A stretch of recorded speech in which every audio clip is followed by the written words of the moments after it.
important.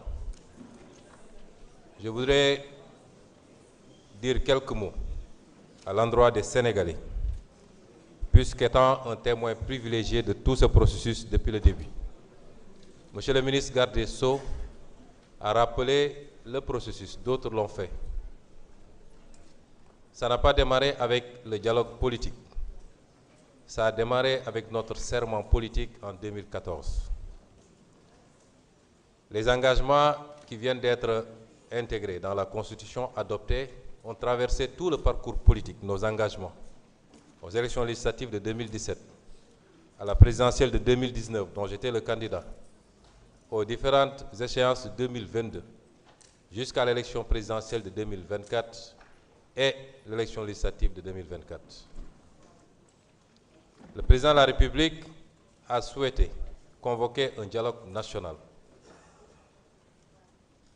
Certains veulent nous faire croire qu'il faut institutionnaliser avant toute réforme, avant toute expression du pouvoir constituant, il faut convoquer.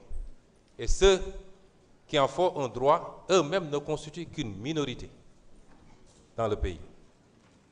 À quoi sert un système démocratique qui permet à tout citoyen d'aller à la conquête du suffrage universel, d'avoir une majorité parlementaire et de pouvoir exercer un pouvoir constituant dérivé? Si ce pouvoir devait être exercé par d'autres citoyens non investis d'une quelconque légitimité sous le couvert de la société civile ou de partis politiques. Le dialogue est important, mais il n'est pas institutionnel.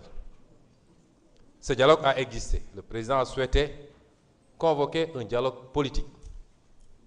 J'étais de ceux qui avaient dit, et qui lui avaient dit, que le Sénégal n'avait pas besoin, en son temps, de dialogue politique. Nous avions besoin d'un dialogue sur l'économie. Je lui ai dit ça dans son bureau et je l'ai répété en réunion de bureau politique. Le président a tenu à faire un dialogue politique auquel Pastef les Patriotes a assisté au même titre que beaucoup d'autres formations politiques, d'organisations de toute obédience. Il n'y a pratiquement pas une seule disposition de cette réforme constitutionnelle qui n'ait été consacrée par ce dialogue politique. S'il y en a, c'est à la limite une ou deux, pas plus. Tout ce qui a été matérialisé est issu de ce dialogue politique. Parler de dialogue, vous m'excuserez du terme, c'est faire de la diversion. Le dialogue a eu lieu. À l'issue de ce dialogue, un rapport a été transmis au président de la République par ceux qui l'avaient mandaté pour conduire ce dialogue, en l'occurrence le Dr Cheikh Gueye et son équipe. Vous avez tous suivi la remise officielle de ce rapport que nous avons tous. Ensuite, le président de la République a éprouvé le besoin de mettre en place un comité technique constitué de juristes pour transcrire les propositions de ce dialogue en texte. Certains, je peux les citer dans ce comité, il y avait le professeur Babacar Gaye, le juge Souleymane Teliko, Biram Sen de la DGE, et j'en passe et j'en passe. Cette équipe a pris encore des mois pour travailler sur les textes qu'elle a remis au président de la République également. À l'issue de cette étape, le président m'a fait convoquer, moi personnellement, pour me remettre dans une clé USB l'ensemble des textes qui avaient été rédigés par ce comité et m'a demandé de mettre en place une équipe de travail pour affiner ces textes. J'ai mis en place cette équipe de travail qui a travaillé pendant 4 à 5 mois. Les réunions se tenaient au Petit Palais.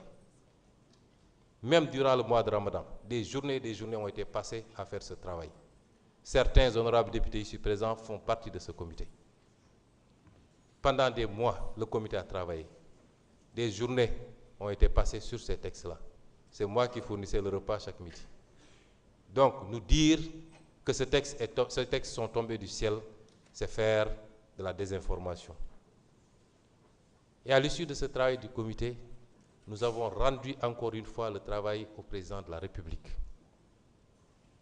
qui a pris son temps de regarder les textes, et particulièrement le texte sur la Constitution.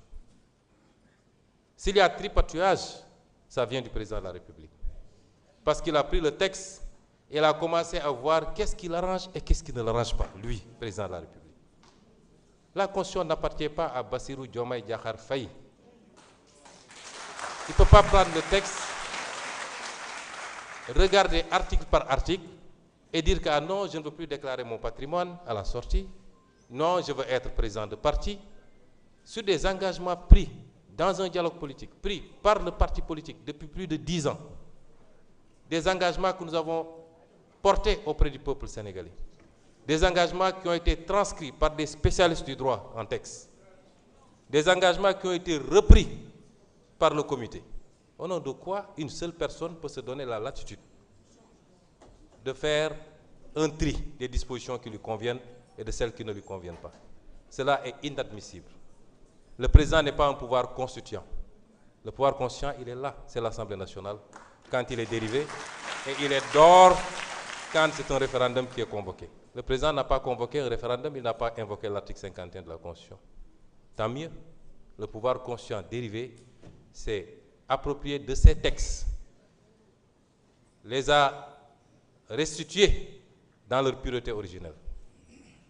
Le président ne s'est pas arrêté à cette étape. Il a choisi ce qui lui convenait dans le texte pour l'amener au Conseil constitutionnel et demander un avis du Conseil constitutionnel. Beaucoup de choses se sont passées entre ces étapes qu'au nom de la raison d'État, je garderai pour moi, pour le moment. Nous devons tous éviter de nous faire parler, parce que nous savons ce qui s'est passé. Nous le savons.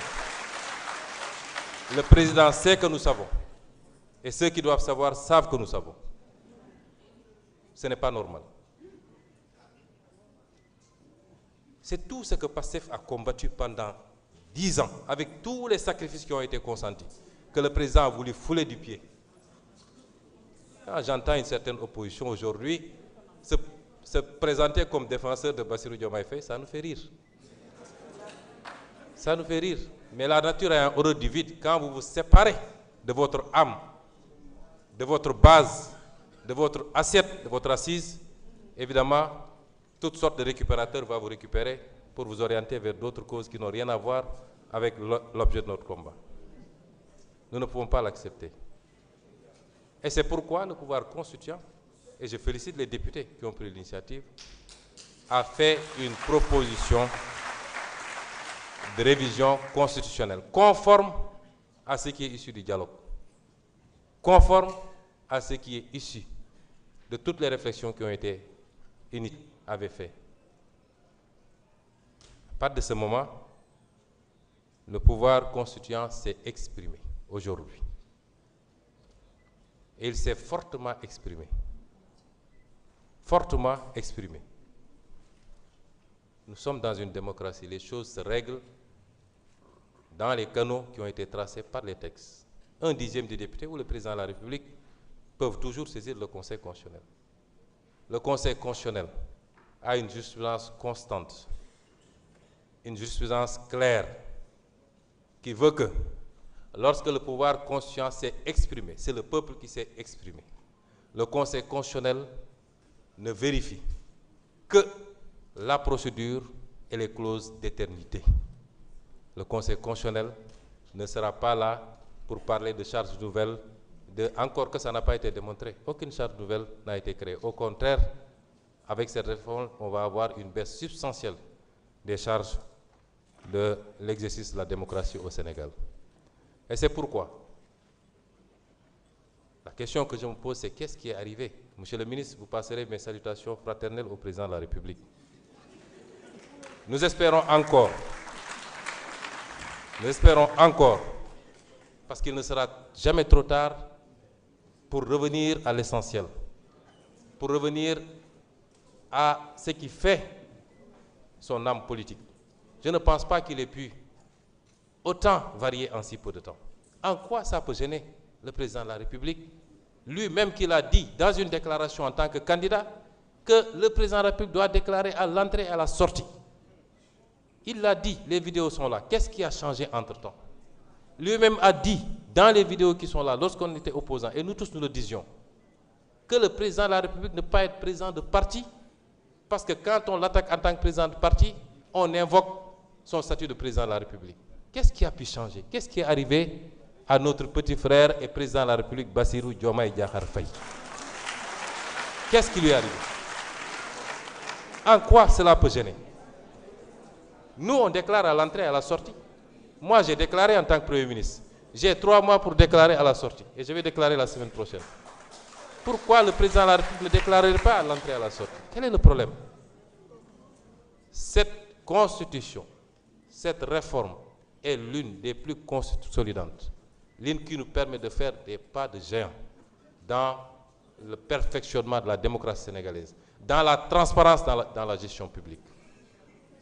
En quoi est-ce qu'on peut avoir peur de cette réforme? Et c'est au nom de tout cela que je le dis ici. Dès aujourd'hui, je saisirai le président de la République pour lui transmettre la proposition adoptée. Mais je ne vais pas lui invoquer l'article 103. Je demanderai au président de la République de promulguer cette loi. De la promulguer simplement et purement. Parce que le Conseil constitutionnel, dont les décisions s'imposent à tous les pouvoirs publics, administratifs, politiques ou quelle que soit l'appellation, a constamment décidé que dans le cas de révision de la Constitution par la seule Assemblée nationale, le vote à la majorité qualifiée des 3/5 réalise à la fois l'adoption et l'approbation. Aujourd'hui, ici, l'Assemblée nationale a voté à la majorité qualifiée et l'Assemblée nationale a réalisé l'adoption et l'approbation. Et c'est dans ce sens-là que je suggère le président de la République. Parce que ces décisions du Conseil constitutionnel s'appliquent à lui, s'imposent à lui. Pourquoi convoquer le peuple pour un référendum? On dit que le pays est dans une situation extraordinaire. Ce qui est vrai, et nous savons tous la cause. Nous avons des élections locales à venir. Convoquer des maires, des trucs pour essayer de trouver les moyens de reporter une élection locale. Pourquoi prendre un engagement pour aller vers un référendum? Pour demander quoi aux Sénégalais? Est-ce que je dois déclarer mon patrimoine à la sortie ou pas? Est-ce que je dois être président de parti ou pas? Le président de la République, quand il décidait de démissionner de son poste de secrétaire général de PASTEF, il n'a averti personne. Quand je l'ai appris par la presse, je l'ai appelé. J'ai dit, mais pourquoi vous avez démissionné? Il dit, non, je lui dis, vous n'êtes pas président de PASTEF. Et c'est notre engagement, nous, ce n'est pas dans la Constitution. Donc vous n'êtes pas tenu de démissionner. Vous pouvez rester, quitte à vous doubler et mettre un secrétaire général adjoint. Il a dit, non, je vais être au-dessus de la mêlée, etc., etc. 2 ans plus tard, il ne veut plus être au-dessus de la mêlée. Quel est le problème? Quel est le problème? Et donc,